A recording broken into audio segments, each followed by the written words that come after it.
ನಮಸ್ಕಾರ ವೀಕ್ಷಕರೇ, ಸ್ಟಾರ್ 74 ನ್ಯೂಸ್ಗೆ ಸ್ವಾಗತ. ನಾನು ಎಂ ಮಗಳಗಟ್ಟಿ.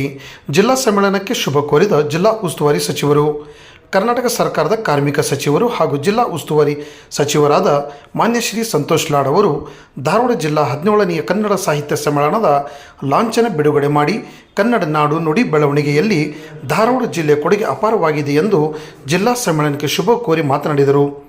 ಈ ಸಂದರ್ಭದಲ್ಲಿ ಜಿಲ್ಲಾ ಅಧ್ಯಕ್ಷ ಡಾಕ್ಟರ್ ಲಿಂಗರಾಜ್ ಅಂಗಡಿ, ಶಾಂತವೀರ ಬೆಡಗಿರಿ, ಎಸ್.ಎಚ್. ಪ್ರತಾಪ್, ಪ್ರಮೀಳಾ ಜಕ್ಕನ್ನವರ್, ಮಹೇಶ್ ಪ್ರತಾಪ್ ಮುಂತಾದವರು ಉಪಸ್ಥಿತರಿದ್ದರು ಎಂದು ಅವ್ರ ಮುಖ್ಯಮಂತ್ರಿಗಳ ಬಜೆಟ್ ಪೂರ್ವ ತಯಾರಿ ಸಭೆ ಕರೆದಕ್ಕೆ ಅವ್ರು ಬರ್ಲಿಕ್ಕೆ ಆಗೋದಂತೆ ಅವ್ರು ಆಪ್ತ ಕಾರ್ಯದರ್ಶಿಗಳು ಈಗ 1 ಮಿನಿಟ್ ನಮ್ಮ ಶುಭ ಕೋರಿ ಈ ಒಂದು ಬಿಡುಗಡೆ ಮಾಡ್ಬೇಕಂತ ನೆನಪಾಗ್ತದೆ. ಧಾರವಾಡ ಜಿಲ್ಲೆಯ ಕನ್ನಡ ಸಾಹಿತ್ಯ ಸಮ್ಮೇಳನ ನಡೀತಾ ಇದೆ. ಇದು ನಮ್ಮ ಅಧ್ಯಕ್ಷರಾಗಿರ್ತಕ್ಕಂಥ ಲಿಂಗರಾಜ್ ಅಂಗಡಿ ಅವರ ನೇತೃತ್ವದಲ್ಲಿ ಇವತ್ತು ಕನ್ನಡ ಸಾಹಿತ್ಯ ಏನು ನಮ್ಮ ಸಮ್ಮೇಳನ ನಡೀತಾ ಇದೆ.